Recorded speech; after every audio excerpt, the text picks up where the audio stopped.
عليكم ورحمة الله تعالى وبركاته. نحمده ونصلي على رسول الكريم. நிறைவுடைய வாழ்வழித்து நெடுநிலத்தை காப்பதற்கு மறையளித்த இறைவனுக்கே மன்றா புகழனைத்தும் என்று போற்றியவனாக என்னுடைய வார்த்தைகளை துவங்குகின்றேன். சிறப்பான இந்த நிகழ்விற்கு தலைமை தாங்கி நடத்தி கொண்டிருக்கக்கூடிய BS அப்துல் ரஹ்மான் கிரசன்ட் பல்கலைக்கழகத்தின் ஆலோசகரும் அரபு மற்றும் இஸ்லாமிய இயல் துறையின் மூத்த பேராசிரியர் புகாரி ஆலிம் அரபிக் கல்லூரியினுடைய முதல்வர் சங்கைக்குரிய மௌலானா முனைவர் PS சையது மசூத் ஜமாலி ஹதரத் பிறந்தை அவர்களே, பல்கலைக்கழகத்தினுடைய முன்னாள் பொது மேலாளர், மூத்த முன்னோடி ஆலோசகர் என்று பல பரிமாணங்களிலே தங்களை வெளிப்படுத்தி கொண்ட ஒரு பெரும் ஆளுமை இந்த புத்தக வெளியீட்டு விழாவிற்கு வந்து சிறப்பு செய்து கொண்டிருக்கக்கூடிய ஹாஜி ஜனாப் ஜலால் பெருந்தகை அவர்களே, எங்களுடைய உஸ்தாத் பெருந்தகை, இந்த நிகழ்வினுடைய சிறப்பு பேச்சாளர் மௌலானா முஹம்மது ஹபீப் தாவூதி நதுவி அவர்களே,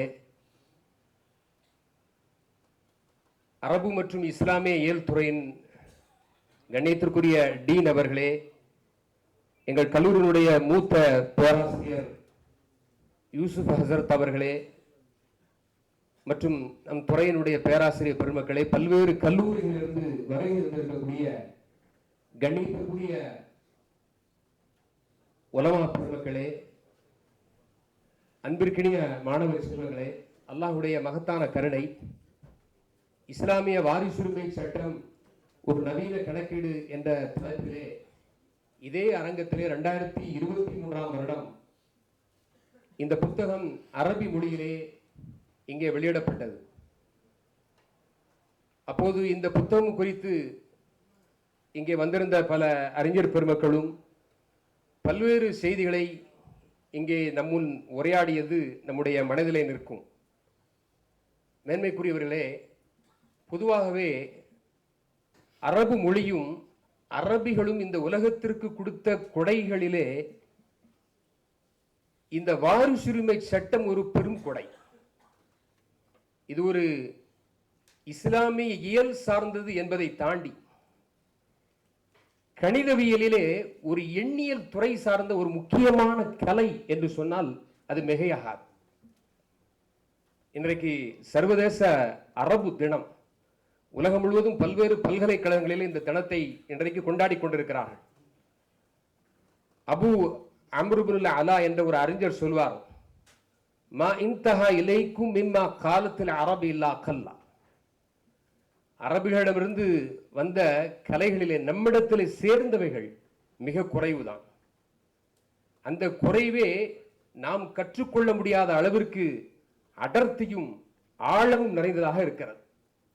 ஆனால் இன்னொரு செய்தி, இமாம் இப்னு ஹல்துன் ஒரு பெரும் இலக்கியவாதி அரபில் அவர் சொல்வார், இன்ன ஹம்லத்துல் இல்மி ஃபில் இஸ்லாமி அக்ஸருஹும் அல் அஜம்.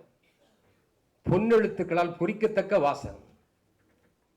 இன்ன ஹம்லத்துல் இல்மி ஃபில் இஸ்லாம் அக்ஸருஹும் அல் அஜம். இந்த இஸ்லாமுடைய கலை ஞானங்களை, அறிவுகளை தங்களுடைய நெஞ்சிலை சுமந்த பெருமக்களிலே மிகுதியானவர்கள் அவர்கள் அஜமிகள், அரபி மொழி அல்லாதவர்கள், அரபி மொழியை தாய் மொழியாக கொண்டிராதவர்கள் அப்படின்னு சொல்வார். இப்போ இந்த ரெண்டு செய்திகளை இணைத்து பாருங்கள். உண்மையிலேயே ஒரு பொருத்தமான நாளிலே இந்த புத்தகம் வெளியிடப்படுகிறது. சர்வதேச அரபி மொழி தினம் கொண்டாடப்படக்கூடிய இந்த நாளிலே இந்த சாதனைகள், ஒரு அரபி மொழி தாய்மொழியாக கொண்டிராத ஒருவர் ஒரு நவீன கணக்கீட்டின் மூலம் இஸ்லாம் இந்த உலகத்திற்கு தந்த அற்புதமான ஒரு நீதமான ஒரு கோட்பாட்டை தான் கண்டுபிடித்த ஒரு கணக்கீடுகளின் மூலமாக எளிமையாக்கி இருக்கிறார். நான் இங்கே இந்த புத்தகம் எழுதப்பட்டதனுடைய பின் பின்னணியை பற்றி மட்டும் சொல்லி அத்தோடு அதனுடைய தனித்தன்மையை சொல்லி நான் இங்கே அமர்கிறேன். அவர் என்னிடத்திலே அடிக்கடி சொல்வது உண்டு, புகாரி ஆலயம் அரபிக் கல்லூரி ஆரம்பிக்கப்பட்ட புதிதில் கல்லூரியினுடைய எங்களுடைய மரியாதைக்குரிய முதல்வர் மௌலானா முனைவர் PS சையது மசூத் ஜமாலி ஹலரத் அவர்கள் அவர்களுடைய சீரிய தலைமையிலே இங்கே உருவாக்கப்பட்ட பாடத்திட்டங்கள் இருக்கிறது. இந்த பாடத்திட்டங்களும் அந்த பாடத்திட்டத்திற்காக அவர்கள் முன்மொழிந்த பல ஆலோசனைகள் இருக்கிறது. இதுதான் இப்படிப்பட்ட ஒரு நூலை நான் தொகுப்பதற்கு, இப்படிப்பட்ட ஒரு புதிய சிந்தனை என்னுள் உருவாவதற்கு அடித்தளமாக இருந்தது என்று என்னிடத்தில் அடிக்கடி சொல்வார். எங்களுடைய முதல்வர் அவர்கள் அடிக்கடி பேராசிரியர்களுடைய மீட்டிங்கிலோ அல்லது சிலபஸ் சம்பந்தமாக பாடத்திட்டம் சம்பந்தமாக பேசக்கூடிய பல்வேறு நேரங்களிலே இந்த சிந்தனையை, ஒரு கலையை எப்படி மக்களிடத்திலே எளிமையான முறையை கொண்டு போய் சேர்ப்பது என்பது குறித்து மெத்தடாலஜி சம்பந்தமாக சிந்திக்க வேண்டும் என்று சொல்வார்கள். இன்றைக்கு அது வெவ்வேறு துறைகளிலே பயணப்பட்டு நாமெல்லாம் மிக அரிதான ஒன்றாக நினைக்கக்கூடிய பார்க்கக்கூடிய இந்த வாரிசுரிமை சட்டம் என்பது மிக பழக்கப்படுத்தப்பட்டதாக நவீன முறையிலே மிக எளிதாக எல்லாரும் கையாளலாம் என்ற அடிப்படையே மௌலவி முனைவர் SA உஸ்மான் அலி ஹசனி ஹசரத் அவர்கள் இதை தொகுத்திருக்கிறார்கள். உண்மையிலே இதற்கான விதை இந்த கல்லூரியினுடைய முதல்வர் பெருமைக்குரிய மௌலானா PS சையத் மசூத் ஜமாலி ஹசரத் அவர்களையே சாரும் இதற்கான விதை அவர்கள் போட்டதுதான் என்பதை நாம் பெருமையோடு இந்த இடத்திலே பகிர முடியும். இந்த நூலிலே அப்படி என்ன ஒரு தனித்தன்மை இருக்கிறது? இந்த ஒரு செய்தியை மட்டும் சொல்லி நான் முடித்து விடுகிறேன். நாம் அரபி புத்தக வெளியீட்டு விழாவிலே இது குறித்து நிறைய பேசி இருக்கிறோம். நீங்கள் 2024 அக்டோபர் 21 to 30 வரைக்கும் சமூக ஊடகங்கள்ல ஒரு செய்தி சுத்திக்கிட்டே வந்துச்சு. நீங்க எல்லாம் கவனிச்சிருப்பீங்க. என்ன கவனம்? ஒருத்தர் ஒரு கேள்வி கேட்கிறார். ஒரு மாற்று மத சகோதரர் இஸ்லாமிய வாரிசுரிமை சட்டத்தை தத்துவ ரீதியாக எதிர்கொள்ள வேண்டும், அதிலே நிறைய தவறுகள் இருக்கிறது. அல்லாஹ் குர்ஆனிலே சூரத்து நிசாவிலே 11 மற்றும் 12வது ஆயத்துகளிலே யூசிகுமுல்லாஹு ஃபி அவுலாதிக்கும் என்ற ஆரம்பிக்கக்கூடிய அந்த வசனம் அல்லாஹு அலீமுன் ஹலீம் என்று முடியும். இந்த 2 வசனங்கள்ல தான் பங்குகளை பற்றி அல்லாஹ் சொல்கிறான். இது நமக்கு நன்றாக தெரியும், நீண்ட வசனம், இங்கே நான் ஓதி காட்ட இயலாது. விலாவாரியாக மிக தெளிவாக மிக துல்லியமாக பங்குகளை பற்றி அல்லாஹ் அங்கு சொல்லி முடித்து விட்டார். இப்போ அந்த மாற்று மத சகோதரர் ஒரு கேள்வி எழுப்புகிறார். தத்துவார்த்த ரீதியாக தர்க்க ரீதியாக அந்த கேள்வி நியாயமானது. என்ன கேள்வி அப்படின்னா, ஒருத்தர் 24 ரூபாய் வச்சுட்டு போறார், அவர் மௌத்தாயிட்டாரு, அவருடைய சொத்து 24 ரூபாய். அவருக்கு ஒரு மனைவி இருக்கிறாங்க, ஒரு அப்பா இருக்காரு, அம்மா இருக்காங்க, 3 பெண் குழந்தைகள் இருக்கிறாங்க. இஸ்லாம் சொல்லக்கூடிய சூரத்து நிசாவிலே இருக்கக்கூடிய அல்லாஹ் இறைவேதம் இறை வசனம் என்று போற்றப்படக்கூடிய இந்த 2 ஆயத்துக்களை அடிப்படையாக நாம பிரிப்போம். அவர் சொல்றார், அந்த மாற்று சகோதரர் சொல்றார், வேணா மனைவிக்கு என்ன பங்கு? 8ல் 1, 1/8. தந்தைக்கும் தாய்க்கும் என்ன? 6ல் 1 பங்கு, 1/6, 1/6. 3 பெண் குழந்தைகள், 3ல் 2 பங்கு, 2/3. இப்ப மனைவிக்கு 8ல் 1 பங்கு அப்படின்னு சொன்னோம்னா அந்த 26 ரூபாயில ஒரு 3 ரூபாய் வரும்.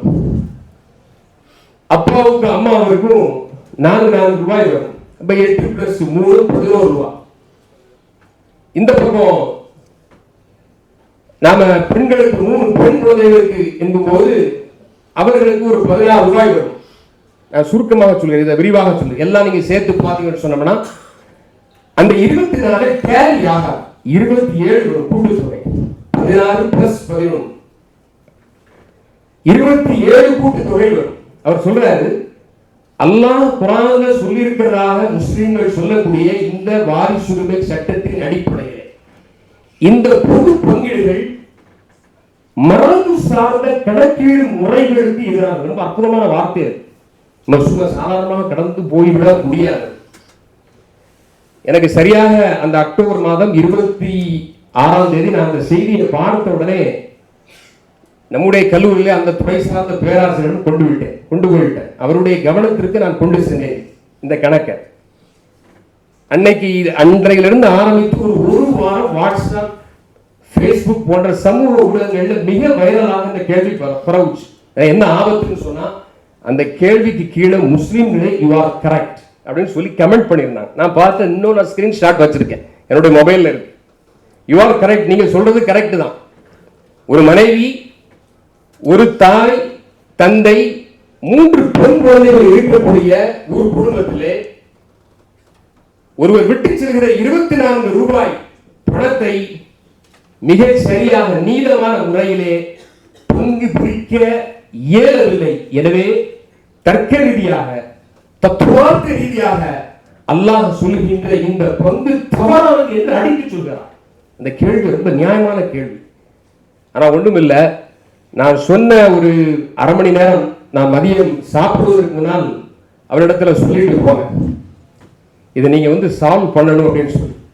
அவர் விளக்கத்தோடு சால்வ் பண்ணி அன்றைய தினமே நாம சமூக ஊடகங்கள்ல அந்த பதிலை பரவ விட்டோம்.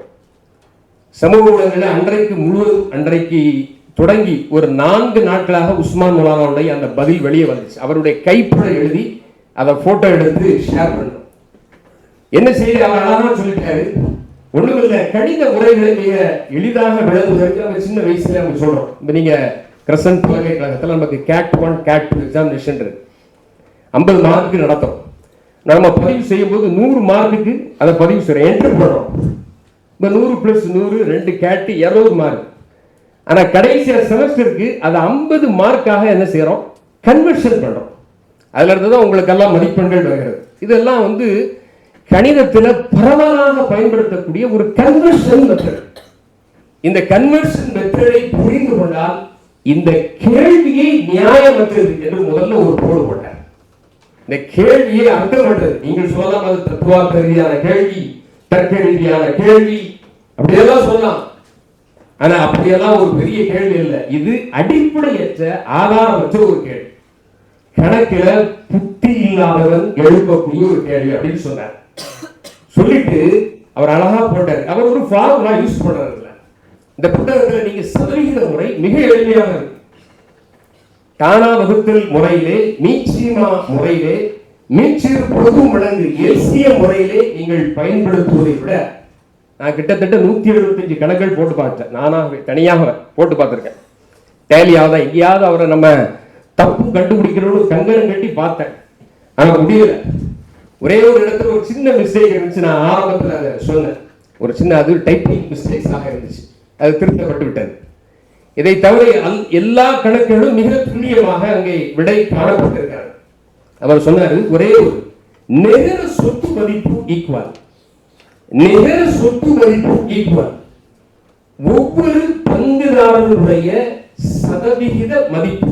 இப்ப நீங்க 24 ரூபாய் விட்டுட்டு போற ஒரு ஆளு, அவங்க மனைவி இருக்கிறாங்க. அப்ப 1/8 × 100 ஈக்குவல் ஒரு ரிசல்ட் கிடைக்கும்.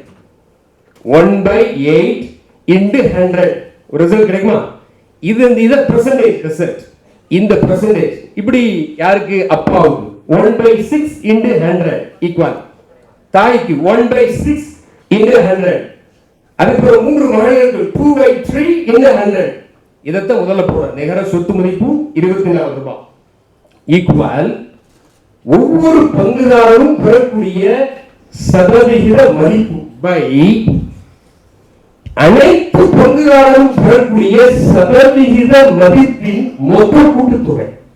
இப்போ தாய்க்கு ஒண்ணு கிடைச்சிருக்கும்ல, தந்தைக்கு ஒண்ணு கிடைச்சிருக்கும்ல, அம்மாவுக்கு ஒண்ணு கிடைச்சிருக்கும்ல, 3 குழந்தைகளுக்கு ஒண்ணு கிடைச்சிருக்கு. இதை மொத்தமா போட்டு நீங்க டிவைட் பண்ண சொன்னா இதே 24 ரூபாயை அப்படியே அவர் டேலி பண்ணி காட்டினார். இதுக்கு நாம நம்முடைய அறிஞர் பெருமக்கள் இதற்கு அல் மஸ்அலத்துல் பிம்பரியா என்று சொல்லப்படுவது அவளுடைய கணக்கில் வரும். மதரசால ஓதக்கூடிய மாணவர்கள் அத்தனை பேருமே, உலமாக்கள் அத்தனை பேருமே நாம் தெரிந்து வைத்திருப்போம், சிராஜிகளை படிச்சிருப்போம். அவளுடைய கணக்குன்னு சொல்லுவாங்க. 24 27 மாத்தணும். அது இந்த கன்வர்ஷன் வந்து, ஆனா அப்படி மரபு சார்ந்த கணக்கு முறை உடனடியாக நமக்கு புரியாது. ஆனால் சதவீத கணக்கு முறை நீங்க எளிதாக புரிந்து கொள்ள என்ன செய்யணும் அப்படிங்கிறது புரியும். துல்லியமாக அதே 24 ரூபாயை மனைவிக்கும் அதே குரான்ல சொல்லப்பட்ட பண்புகளின் அடிப்படையிலே தாய்க்கும் தந்தைக்கும் அந்த 3 பெண் குழந்தைகளுக்கும் கிடைக்க வேண்டிய உரிய அந்த தொகை தயார் செய்யப்பட்டு அவர் அன்றைக்கு சமூக ஊடகங்களே நாம் அந்த செய்தியை பார்க்க முடியும். பெருமக்களே, இந்த நூலினுடைய அடிப்படையிலே, இந்த ஃபார்முலாவின் அடிப்படையிலே எவ்வளவு சிக்கல்களாக இருந்தாலும் சரி, சில சவாலான கணக்கு முனாசகா இருக்கிறது. ஒருத்தர் இறந்துவிட்டார், மரணம் அடைந்து விட்டார், அவருடைய சொத்துக்கள் பங்கிடப்படணும். ஆனா அவருடைய வாரிசுதாரர்கள் இவருக்கு முன்னாலே இருந்தாங்க. அவர் இந்த சொத்தை பெற வேண்டிய முறையான வாரிசுதாரர்கள். இதுல கணக்கு நீங்க இப்போ வரைக்கும் நீங்க அந்த எடுத்து பார்த்தோம்னு சொன்னா பல இடத்துல போர்டு பார்த்துக்க நமக்கெல்லாம் விடை சரியா வருவதில்லை. ஆனா அவர் அதை துல்லியமாக இதுல சால்வ் பண்ணியிருக்கார். இந்த நூலில அந்த முனாசகாவுடைய கணக்குகளை மட்டும் நீங்க எடுத்து பார்த்தீங்கன்னா ரொம்ப குழப்பம் ஏற்படும். ஏன்னா அந்த வாரிசு இருக்க மாட்டாங்க. அதை முதல்ல சட்டம் தெரியும், மசாயம் தெரியும். அந்த வாரிசு அடுத்த நிலையில் உள்ள வாரிசுக்கு யாருக்கு இங்க சொத்து போகும், அப்ப பங்குகளுடைய உரைகளை என்ன மாற்றங்கள் வரும், அதை எப்படி இந்த சதவீத முறையில நீச்சல் பொது வழக்கு அடிப்படையில நாம் எப்படி இதை கணக்கிட முடியும் என்று ஒரு புதிய ஒரு புத்திசாலித்தனமான சில டிராக் இருக்கிறது. ஆங்கிலத்தில் நாம் சொல்லுவது வந்து the Rome was not built in a day. Rome நகரம் ஏதோ ஒரு நாளில் உருவானது அல்ல. அதே போலதான் இந்த புத்தகமும் ஒரு நாள் அல்ல. பல அவருடைய தூங்காத பல இரவுகள், பல பகல்கள், அல்லும் பகலுமாக துயில் போடாமல் அவர் செய்த அந்த உழைப்பினுடைய பிரதிபலன் இந்த புத்தகமாக இருக்கிறது. இந்த புத்தகத்தை எழுதுவதற்கு மட்டுமல்ல, இனி கியாமத் நாள் வரைக்கும் வருகின்ற முழு மனித சமூகத்திற்கும் இதனால் அடைய வேண்டிய பலன் அடைய வேண்டும் என்று சொன்னால் அது முறையாக பயன்படுத்த வேண்டும். அப்படிப்பட்ட அந்த பயன்பாட்டு முறையை நாம் பழகி அல்லாஹ் தஆலா அதிலே நமக்கும் புலன்களை வெளிப்படுத்துவதற்கு தௌஃபீக் செய்வானாக என்று சொல்லி இந்த புத்தகம் வெளியிடுவதற்கு வாழ்த்துக்களையும் எனக்கு வாய்ப்பளித்தமைக்கு நன்றி கூறி புரிகிறேன். பெருமறை சலாம் வாஹர் தஅவானா அல்ஹம்துலில்லாஹி ரப்பில் ஆலமீன். அஸ்ஸலாமு அலைக்கும் வரஹ்மத்துல்லாஹி தஆலா வ பரகாத்துஹு.